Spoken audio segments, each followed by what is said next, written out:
খাটের উপর পানি দিয়ে গোসল করলেও কিন্তু খাটের তোশক ভিজবে না, কারণ খাটের উপর দেওয়া আছে একটা জাদুর চাদর। বাসায় যদি ছোট বাচ্চা থাকে বা মুরব্বী কেউ থাকে তাহলে কিন্তু এই চাদরটা নিয়ে নিতে পারে। আমি এই চাদর সেকেন্ড টাইমের জন্য নিয়েছি। আসলে আমার বাসায় যেহেতু ছোট কেউ নাই, এই জন্য আমি আমার চাদরটি আপুর বাসায় নিয়ে যাই। আমার ফুফাতো বোনের বাচ্চা হয়েছে আর ও যেহেতু বাইরে আছে, ভেবেছি ও আসলে এই চাদরটা আপু ইউজ করবে তার খাটে। আর আমার জন্য তারও সুন্দর একটা পিঙ্ক কালারের চাদর রয়েছে। তাদের পেজ থেকে আমার সেকেন্ড টাইম পারচেজ ছিল, আর ফার্স্ট চাদরটা কিন্তু অনেক বেশি ভালো হয়েছিল। এই জন্য ভাবলাম যে আরো একটা চাদর তাদের পেজ থেকে নিয়ে রাখি, যেহেতু আমাদের কিউট ছোট্ট ভাগ্নিটা আসবে আর কিছুদিন পরে। নিজের বাসায় একটা ছোট্ট বাচ্চা আসবে আর বারবার যদি হিসু করে দেয় বেডে, তখন তো চাদর চেঞ্জ করতে আমাদের অনেক প্যারা লাগবে। তাই তার জন্য আমরা কিন্তু সব ধরনের ব্যবস্থা করে ফেলছি। এখন জীবনটা অনেক ইজি হয়ে গিয়েছে, তাই না? সেই ছোট্ট সময় দেখেছি ছোট্ট বাচ্চা হলে একদম মাথার কাছে অনেক বড় ডিব্বা করে রাখা হতো কাঁথা। ছোট্ট বাচ্চা যখন পটি করে দিত, একটা একটা করে কাঁথা ইউজ করা হতো। আর এরকম একটা একটা করে কাঁথা ইউজ করতে করতে একদম এক ঝুড়ে এক বালতি কাঁথা হয়ে যেত।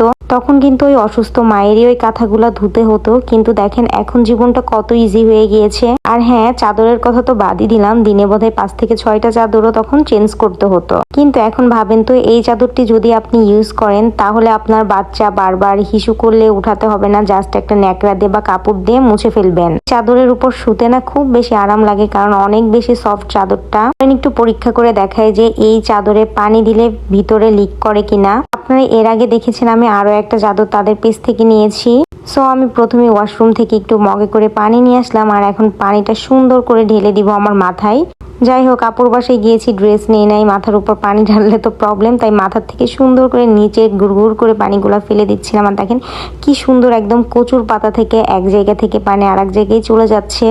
হাজার এর উপর বাচ্চা দৌড়াদৌড়ি ঝাপাঝাপি করলেও কিন্তু কোনোভাবে লিক হয়ে আপনার মেন চাদরে এবং তোশকে লাগবে না। আপনার বাচ্চা বা মুরব্বী মানুষ যখন বারবার পটি করবে তখন কিন্তু কোনো ধরনের প্রবলেমই হবে না। জাস্ট সুন্দর করে একটা কাপড় দিয়ে মুছে ফেলবেন, বা চাইলে একটু পানি দিয়ে ধুয়েও ফেলতে পারেন, ধুয়ে আবার সঙ্গে সঙ্গে ইউজ করতে পারেন। এটাতে কোনোভাবেই পানি লেগে থাকে না বা পানির কোনো ধরনের ছিটাফোটাও কিন্তু থাকে না। আমি এই পানিগুলো অনেকক্ষণ দিয়ে চাপাচাপি করতেছিলাম যেন ভিতরে যায় এবং আমার তোশক চাদর ভিজে যায়। পরে দেখেন কি জাদু, যে কিছুই হয় নাই, তোশক চাদর যেমন ছিল ওরকমই আছে। এখন পানিগুলা দিয়ে দেন হচ্ছে একটু দাঁড়ায় দাঁড়ায় দেখতেছিলাম এবং আরো একটু পানি দিয়ে দিচ্ছিলাম। পুরা চাদরটা ভরে পানি ঢেলে দিচ্ছি যে কোনোভাবে লিক হয় কিনা দেখবো।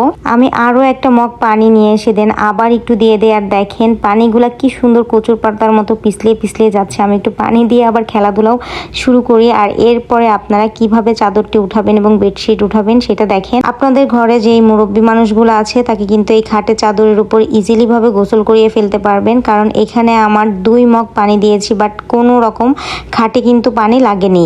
এটা 4টা কোণা ধরে এভাবে উঁচু করে নিয়ে হচ্ছে পানিটা আপনারা ফেলে দিয়ে আবার চাদরটা ইউজ করতে পারবেন। এই যে দেখতে পাচ্ছেন ঠিক এভাবে করে ধরতে হবে। আর দেখেন এখানে কতটা পানি জমে আছে। আমি একদম 2 মগ পানি দিয়েছি আর কোনোভাবে কিন্তু পানিটা লিক হচ্ছে না। বাসায় যদি বৃদ্ধ মানুষ থাকে যারা হাঁটাচলা করতে পারে না, খাট থেকে উঠতে পারে না, তাদের জন্য এই চাদরটি নিয়ে নেবেন। আপনারা এই চাদরের উপরই তাদেরকে গোসল থেকে শুরু করে সব ধরনের কাজই কিন্তু করাতে পারবেন। যদি মনে হয় চাদরে হালকা পানি লেগে আছে, তাহলে একটা শুকনো কাপড় দিয়ে জাস্ট এভাবে করে মুছে দিলেই কিন্তু সম্পূর্ণ চাদর আবার শুকনো হয়ে যাবে। আর দেখেন আমি পানিটা ফেলে আবার সুন্দর করে বেডে বিছিয়ে দিচ্ছি, কারণ চাদরটা খুব কিউট লাগছে আর কালারটা অনেক বেশি সুন্দর। তাহলে কিন্তু আপনারাও মোবাইলে বা পেজে যোগাযোগ করে নিয়ে নিতে পারেন।